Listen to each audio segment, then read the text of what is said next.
Ok les gars, faut que je vous raconte une anecdote. En fait de base j'allais pour me faire vacciner, tranquille au pédiatre, normal. Et au final je me suis fait plus baiser qu'une mère de 40 enfants dans famille nombreuse.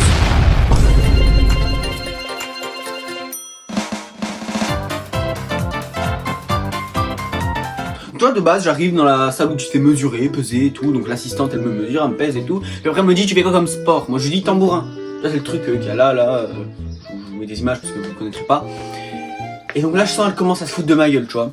Elle me regarde comme ça, elle fait tu serais pas gay? Non je serais pas gay. T'es bi? Non je suis pas bi. T'es lesbienne? Non je suis rien du tout. Elle me fait ah donc t'es asexué? Non je suis hétéro, j'aime les gros numéros, les gros... Puis après je me suis rappelé qu'il y avait ma mère avec moi et j'ai arrêté de parler.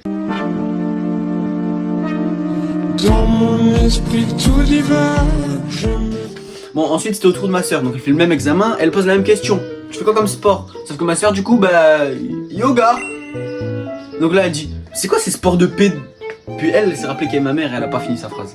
Et ensuite elle a pas pu s'empêcher de poser les questions qui lui trituraient l'esprit. Lesbienne? Non. Bi? Non. Gay? Non. Et puis après, c'est pas ce qu'elle nous a dit. Elle nous a dit ah mais c'est un truc de famille le déni ou quoi? Vous croyez tout ce que vous êtes hétéro? Du coup par curiosité, parce que ça la stressait, tu vois, ça la stressait vraiment. Elle a demandé à ma mère et vous faites quoi comme sport? Ma mère a répondu pilates. Ça. Ou ça je sais pas. Et donc c'est pas ce qu'elle nous a sorti.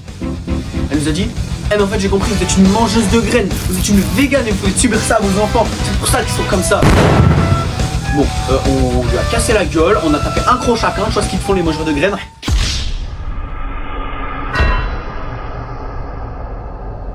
Ouais, donc du coup, une fois, on passe avec la vraie pédiatre. Une fois qu'on l'a défoncé, quoi. Get over there! Oh, son of a bitch! Are you laughing now, you motherfucking cocksucking piece of shit? Et puis à la vraie pédiatre, on arrive, on s'installe, et là direct elle me fait je pourrais te tâter les couilles? Non! Non! On veut pas! Ok. Comment ça mon ref? Et puis là elle me dit ah pour une fois quelqu'un accepte, franchement c'est vraiment rare. Parce que j'avais le droit de dire non moi. J'avais le droit ou pas? Non j'avais pas le droit, tu m'as pas dit que j'avais le droit. Bon après m'être fait bien baiser comme une chienne, c'est pas ce qu'elle me dit en plus. T'es vraiment bizarre d'accepter ce genre de demande toi. C'est qui a proposé fils? Donc bon, comme on dit chose promise, chose due, hein. J'arrive, je m'installe, elle regarde, elle tâte, puis elle enlève ça, moi je me dis c'est bon, c'est fini, le stress est fini. Et puis tu sais pas ce qu'elle me dit? Elle me dit ah je les trouve assez gonflés, faudrait que je les examine un peu mieux. Mais moi, je me suis pas laissé avoir. Parce que je sais que cette fois j'ai le droit de dire non, donc je lui ai dit non. Puis elle m'a dit ouais mais il y a des risques de cancer. Bon bah j'ai enlevé mon froc, j'étais sa chienne. Puis là elle tâte. Oh vraiment j'ai cru que c'était une kiffeuse de couilles. Je pense que c'est une pédo couille. Genre elle aime les couilles d'enfant, je pense que c'est ça.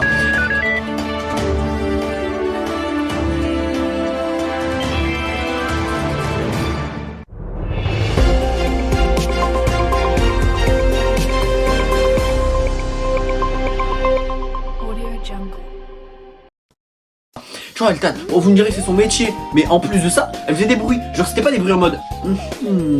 Non, c'était. Elle était face au jus d'orange.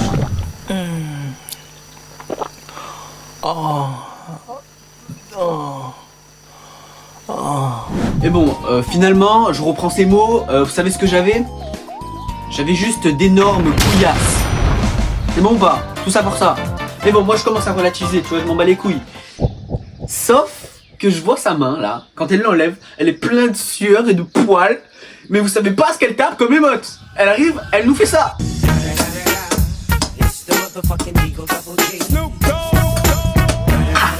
Non mais vous me dites, t'as pas le droit d'avoir le barreau à ce point là sur les couilles, c'est pas normal.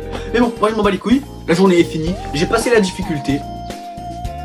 Sauf que peut-être pas, parce que j'avais oublié que de base, j'étais là pour me faire vacciner. Let's go. Ouais en fait sur ce coup là, tout ce que j'ai fait dans toute ma vie de mal, l'univers il me met mon karma maintenant. Ça y est, cette journée je me suis fait enculer, je me suis fait baiser, j'étais la chienne de l'univers, voilà.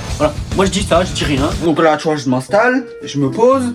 Bien sûr elle pique encore moins bien qu'une infirmière sous LSD. Et ça pique mal une infirmière sous LSD, je vous assure. Mais c'était fini, tu vois. J'étais heureux. Jusqu'à ce que, pour rentrer chez moi, j'habite à 20 minutes, je vais mettre 3 heures. 3 heures. Je vous ai dit que c'était une journée d'enculé. Mais vous savez pas ce qui a causé les bouchons. Vous savez pas.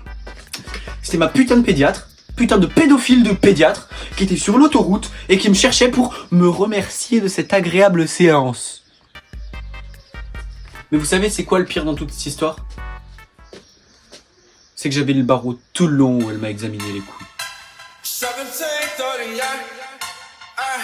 I'm like, it was so bad.